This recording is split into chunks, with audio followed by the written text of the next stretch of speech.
سلام طنا بليه كما يقولكم تخطاتلتنا يروساليم وني مسكن ناب فلماي زعبا ውድድር ሰገናት አፍሪካ ብሉጽ ተመክሮ ዝተረኸበሉ መድረኽ ከም ዝነበረ ስፖርተኛታትን አሰልጠንትን ገሊጾማሉ እቶም አባላት ጉጅለን አብዚና ከተማ መቀለን ተአቱ አቀባብላ ተገርለማሉ ጽጋቡ ዘፈሩ ተከታትሉ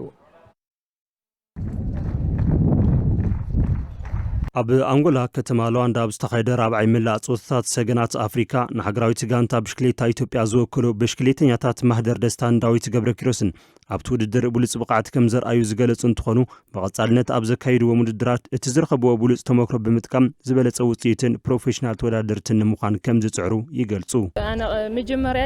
ሕጂ መጀመርያ ምስቲ ምዃኑ እውን ማለት ብዙሕ ተመክሮ ተወሰዲኻ ብደምብ ተሰርሒሉ ትግራይስ ውጽኢታ ማኽተውን ያ ብሽክሌታ ኢለስ ያምኒ ሕጂ ሰሪኻ ምስ ፈጣሪ ፈቃዱን ፕሮፌሽናል ንኽትኸውን أول تصنح نأجر لوتي استقايم ستقايمنا يا وصيت تمصانينا صبق وصيت تمصانينا أزله لقصالي تسفاله تسفاله لعنة تسفاله لقصالي دحرتنا المنصله عوي تسفاله لحس مالت انا عوي لمدي يا نادق مسنادق ጫውታት መጽለኻ عوي لمدي حدش ነገር ሪኻ ካትመጽ حدش ነገር ተማህራ يا خلنا حدش ነገር ተማህራ መጽና زله او دغل ተማህራ او زله اللي ተማህረ حدش ነገር ነው ማለት بروفيشنال ተወዳዳሪ ኮነ እንደሊ بروفيشنال ኮነ ያው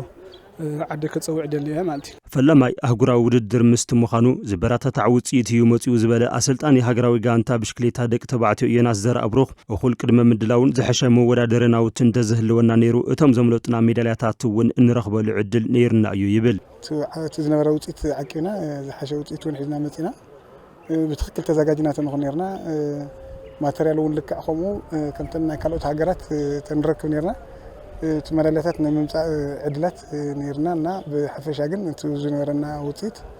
አቂና መጽና ይዛል መናእሰይ ብሽክሌተኛታት ብጻዕሮኹም ዘምጻኹም ውጽኢት እቲ ፌደሬሽን ኣብ ተካት ሰገናት ብሽክሌተኛታት ትኹረትን ክገብር ትምህርቲ ዝሃበ እዩ ዝበሉ ድማ ፕሬዝዳንት ፌደሬሽን ብሽክሌታ ትግራይ መምህር አሰፋ ገብረስላሴ እዮም መንእሰያት ደቅና ብውልቅኹምን ብኣሰልጠንትኹምን ብጋንታኹምን እትገብርዎ ዘለኹም ምትእሳርን ድጋፍን فدرشن فاسيليتيت بمغبار كم كوميشن سبورت تግራይ ابز حشه خناتات كوينو قصل انفت زرئዩ زي ناب كافريكا قداماي كوين كمصا مالت نهاجرنان نكللنان عبي استواصኦ زهبዩ كم فدرشنون كنحسبلو تطاولنا كنحسب زغبرዩ زوصيت زي قليل غيرنا نريو ايخونن تطاولنا كنحسبون كغبرنا እዩ مناتو ውጽኢት ምጽባይ ጥራሕ እንተ ይኮነስ እቶም ዝርህጹ ዘለው መንእሰያትከ ብኡ መጠን በትውጽኢቶም መጠን ዝዕቀን ድጋፍ ይግበረሎም ደሎ ዝብል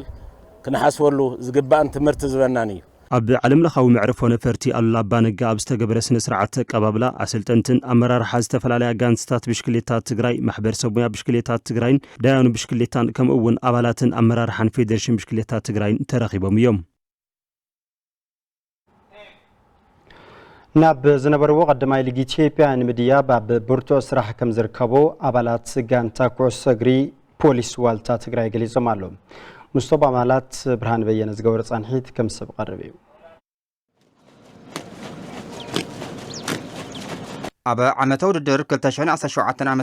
ኣብ ቀዳማይ ሊግ ኢትዮጵያ ተሳትፎ ዝነበራ ጋንታ ኩዕሶ እግሪ ትግራይ ፖሊስ ዋልታ ካብቲ ሊግ ወሪዳ ኣብ ዋንጫ መሰቦ ኣብ ዛዕመዚ ተሳተፍቲ እንትትከውን ዝነበሮም ድኽመታት ብምእራም ኣብ ጽቡቕ ኣካላውን ልበናውን ምድላው ከም ዝርከቡ ስፖርተኛታት እታ ጋንታ ይዛረቡ ተዘጋጅና ኢና ንብል ኣብ ጽቡቕ መንፈስ ንርከብ ብኣካል ብቕዓት ይኹን ብስነ ልቦና ይኹን ያው ሓሪፍ ኩነታት ንግና ማለት እዩ ዝናዓሚ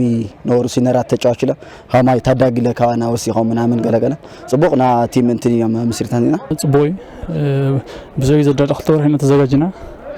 ጣዕም ጽቡቕ ንስርቡና ለሓሪፍና ኣብ ዝሓለፈ ውድድር ዓመት ብርክት ዝበሉ ጸቕጥታት ከም ዝነበሮም ዝተዛረቡ እዞም ተጻወቲ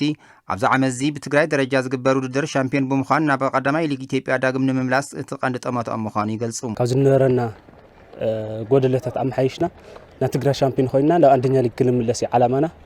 ያው አንደኛ ኮይና ንምውጻእ ማለት እዩ ልምድያዊና እንትን ኣብ ትግራይ ሻምፒዮን ኮይናስ ኣብዝና ልግበርና ክልል ክለቦች ሻምፒዮን አለ ኣብ ሻምፒዮን ኮይናስ ልምዕባይና እንትን ገራኒና